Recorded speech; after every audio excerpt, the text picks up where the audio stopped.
everybody. This is my ethics presentation on specifically a Black Mirror episode, sort of. I'll go over that in a minute, but this is my friend Jake, and he is the person I'll be doing this with.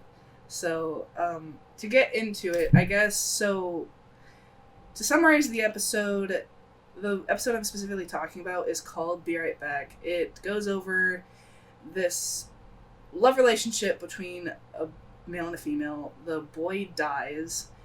I don't remember of what causes, but that doesn't matter. Eventually, I think her sister or cousin or something gets her enrolled into this AI program, which essentially lets the user upload social profiles, any videos, pictures, anything that they can get their hands on to create this profile for them that you can talk to, speak to on the phone. It'll emulate their voice. Eventually, through the episode, it ended up making a sort of sentient being, which didn't end up going so well, and the girl ended up asking for it to jump off of a cliff. It didn't. They ended up living happily ever after, except in the end you could tell she was miserable. So, great episode.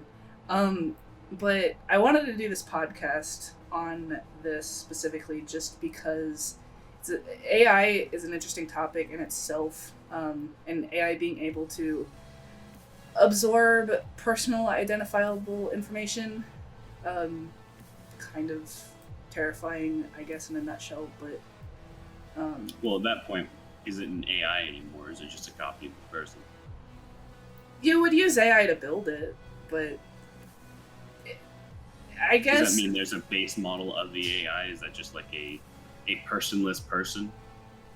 Yeah, I mean, I personally think that you can never have enough information to make up that person. I mean, at least if you're going based off of what the show or what the episode did, which is just take all the information from their socials, because even if you have somebody literally living online, you can't... They don't live enough online, I guess, because especially in a relationship, you'll always find something that robot's gonna lack. I feel like they would have to actively have something in their brain copied, because there's parts of the brain that can't transfer just by looking at what somebody does on social media. Yeah, especially because, I mean, now you can't have... At least I think there's not going to be like a chip you can put in your head that's going to do this, at least as of right now.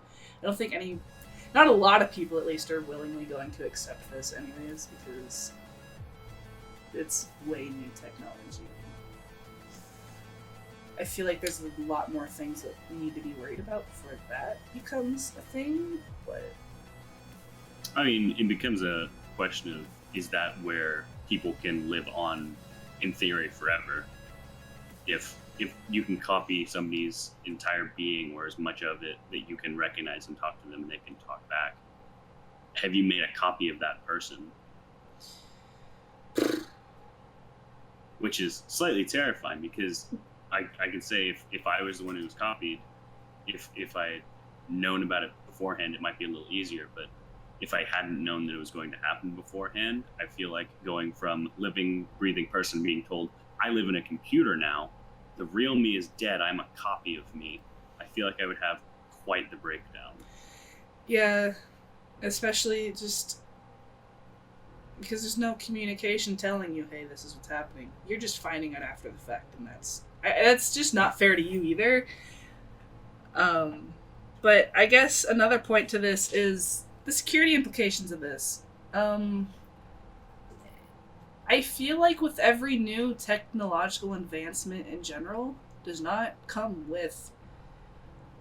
It can't come with fully patched anything, so there's always going to be issues with that. I guess it'd be up to the person if they're okay with it potentially being hacked. Because especially with me being a NetSec major, the things that go on in this world. A little scary? Terrifying. I recently signed up to a few newsletters. Whether one of them was in state, and then the rest are just national stuff. And I was like, my inbox is now just like terrorists are doing this. This group is trying to break into this. Google's doing something stupid. Hey, Facebook is god awful. I'm like, oh god, I love this. So with AI becoming a new, I guess, tech subject in general, and then potentially having human being data just thrown into a program. I don't know. I think it would absolutely have to be a consent thing. It wouldn't be something you can choose for somebody else. It's kind of like when somebody's on life support. This is something even above that. This is not a loved one can choose for you. This person is in a vegetative state. I'm going to make the decision for them based off of I know them as a person. They don't want this. I feel like this is you would have to say beforehand, yes, I'm okay with this happening. Otherwise, it's a horrific thing you can do that is pretty much the worst thing you can do because it's basically copying somebody so they now know it is not I'm going to die, it is I am dead. And I feel like regardless of what help it would be for you to say goodbye to this person, get a chance to talk to them for one last time, for the copy of them, if they know they're a copy, if they're aware of that, it is going to be the most horrific, like worse than death experience that you can even imagine. So it would have to be this person, it'd be like on your driver's license, you sign up to be an organ donor, you would have to say, I'm okay with my conscience or my being copied over to this chip or this computer so that I can say goodbye to my friends and family, they can say goodbye to me. Yeah. Because if you consent to it, then even if your consciousness is in theory copied over, that consciousness would in theory have the awareness of, oh, I know what is happening. This isn't just I'm waking up and I'm suddenly a computer. Yeah, I think, especially in this episode, it played the role of the AI actually just took on this personality that it was fed, but it wasn't actually him, so it was trying to act like this other person, and that was another issue. So if someone had died, right, and then all their shit was uploaded into this program, I don't like the fact that I think you should consent to it, but if you're gonna shove information in something that's not really going to realize that they're dead and now they're a computer, it's not going to help the person who just lost them because there's still going to be personal pieces missing here that they're going to realize. They're going to the people who wanted this in the first place are going to realize, wow, there are some essential personal feelings that I'm missing here. Now I really hate this thing that I just created, and then they start spiraling even more, and it's not a coping mechanism. It seems more like something that somebody would want in the moment, like, oh, I would love to talk to them one last time, but it would, unless it's done perfectly in the perfect way where it is that person and they are okay with this and they're supportive of you wanting to say goodbye to them, it is just going to be something you regret forever. Yeah. Because it's not really going to be them. You aren't actually getting to say goodbye to them. You're talking to something that is imitating what they were. Yeah. And I think this is something that I didn't bring up before we started recording this, but if I feel like there should be a time limit on how long that program should last, because I don't feel like latching on to somebody who's dead, their program, latching onto that for, say, like 10 years, and because they're not moving on at that point, they're just latching on because that's all they know how to do. I feel like they need a time limit on how long that program lasts, and I feel like doctors nowadays, or therapists, something like that, can tell them, hey, based on what I see here, this is how long this will last. That makes sense.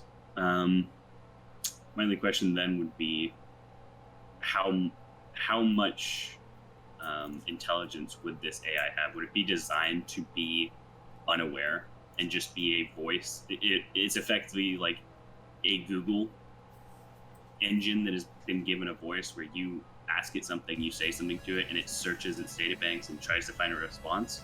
Or is it emulating human emotion, human feelings? And if that's the case, what makes that different from another person? If they know, if they can make decisions, make choices, stuff like that, how can you make the decision, oh, now we're going to kill you because you shouldn't be, you only exist because this person died? I guess it would depend on case-to-case basis, because like AI in general is not something that can just be, this is going to be this way, set across the board. Like, there's going to be instances where it's going to be different in every case. And that's why this is so difficult in general, because getting away from the whole, like, making an AI for somebody who's dead, just making an AI for, like, if we want to live forever, like, doing it for ourselves. Well, I think a lot of it comes down to what an AI is, which is a huge debate, and you see it in all kinds of different movies and stuff like that, where AIs will, there's the classic AIs rising up because they were mistreated, and I think there's a fair amount of, even though it's mostly sci-fi, there's a fair amount to that where it's, if something can make decisions, makes memories, has original thoughts not based off of what a program tells it to do, just because they weren't born human, what makes them less human than you in terms of the way their mind works? And that's going to be an issue later, because we can barely figure out human issues. Now we'll have to figure out AI issues. So a lot's going to be presented to the plate soon. But stemming from that, I guess programming for AI, I'm hoping, because there's going to be companies, right, who offer services like this eventually. I'm hoping that there aren't pieces of code missing, because there's a lot of, like, you see it in video games nowadays where things are released, there's bugs, there's patches. If I get an AI for somebody I loved who died, who then stops working out of nowhere, I would start going batshit crazy, because I wanted closure. I can't continue having that closure if this thing stops working. Well, what you're saying there isn't closure, though. You're saying it as if it stops working suddenly. That sounds like you are, like, continuing with that thing as a replacement for that person. Are you talking like in the moment it has a bug where it's like, well, Bill, what do you think about blah blah blah? Yeah, like if it just stops working, it's a waste of time. I'm also assuming that this is super expensive, and I would hope that when if they roll this out, if something goes wrong, there's compensation for that, even though I don't even know what would compensate for. I don't think there's anything that can compensate. But they would have to make something, because I feel like doing... I think you would have to sign, it would become a legal contract of, this might not be what you want it to be, this might not give you the kind of closure that you want, but it's the best we can do right now, and no matter how it goes, you're consenting to what happens. Kind of thing. I'm hoping, if this ever happens, that there are documents, there's proper routes taken, because I'm going back to the episode in this, because I know Black Mirror is super exaggerative, but also sometimes it's not, that I've seen from the episodes. But in this case, she was just kind of like, screw it, I'm uploading this, I don't know what's gonna happen. And then the guy, like, just starts having issues, and she was so surprisingly okay with everything that was happening. I was like, she's not human.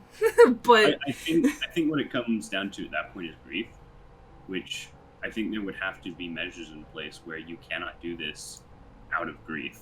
There would have to be like psychological, like evaluation, similar Yeah, to like doctor's like, approval. like even like gun laws. There are for gun laws, you have to get for most states, you have to get like psychologically evaluated, and if you are mentally unstable at that point, you will not get a gun.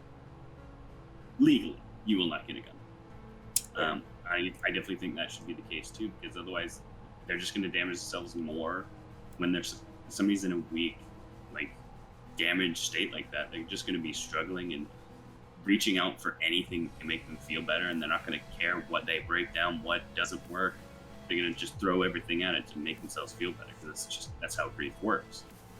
So there would definitely have to be something in place to kind of counteract that, to kind of sit them down and say, listen, you might not be in the right headspace for this. This we aren't bringing this person back. This is, you get to have a conversation with somebody who you will never talk to again. And that's wonderful, but you have to be able to go into this accepting that. Yeah. And if people can't accept that, then I don't think they would be allowed to do it. Yeah, and that's a fair point. I agree with you on that. And to our last point here, before you conclude, I touched on this in the beginning, where the episode they got the information for the AI from social media, and I guess my question would be, would it be okay to grab stuff that was posted on social media because our information gets sold anyways? Or would it be okay to post, because she didn't post, but she sent in photos, videos, sexual videos, all things, kinds of identifying things. Yeah, whether it was online or offline, and it was just personal stuff that you had in your phone or computer, whatever.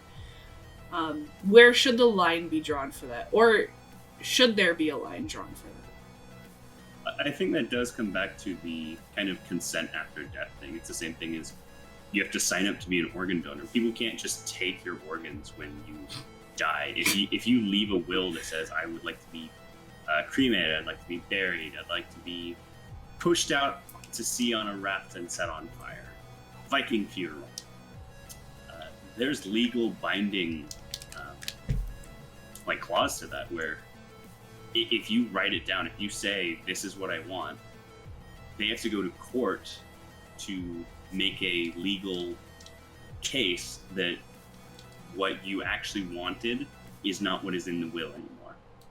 And it's a really hard thing to do. So I think for sure, if somebody wanted to get this kind of, it wouldn't even be you if it was just social media videos, stuff like that, because we're made up of all the experiences we have, not the ones that we share. We share a lot of good ones, we share a lot of bad ones, especially in these days. A lot of people, I'm in Spain without the S today. I see that one everywhere recently, and it's like, yes, you're very edgy, you're dark, stormy as you cuddle your teddy bear. And you don't see the darker side where people are struggling. Like, oh, I'm feeling unhealthy today. I'm not doing this as much as I'd like to. I haven't seen this person that's stressing me out. And do they really care? Am I doing everything right? We don't share that on social media. So if you are going to accept, okay, after I pass away, I would like to have a facsimile of me created based off of my social media, it is saying, I'd like a very flawed, very imperfect version of me to be created. It won't be me, it won't believe the same things I do, but it will be something that the people I care about will get a chance to, if I just suddenly pass, just boom, gone, it will give people I care about a chance to, even on a very false level, say goodbye kind of thing, have one last conversation. I think it totally depends on that consent, though. Yeah. So, I think to conclude here, the basis of everything is just consent. Laws need to be in place. Proper teams need to be set in place for IT support patches if it was going to be made into a sentient being at some point, or even for programs. Like, there needs to be proper budgets for this, things of that nature. And with that comes affordability, but that's again up to the person. So honestly, it does just depend on the case to case basis, but at least as of right now, overall, there needs to be consent written for sure, because things can be manipulated and messy. But overall, that's our ethical thoughts on this, and we will see you guys later.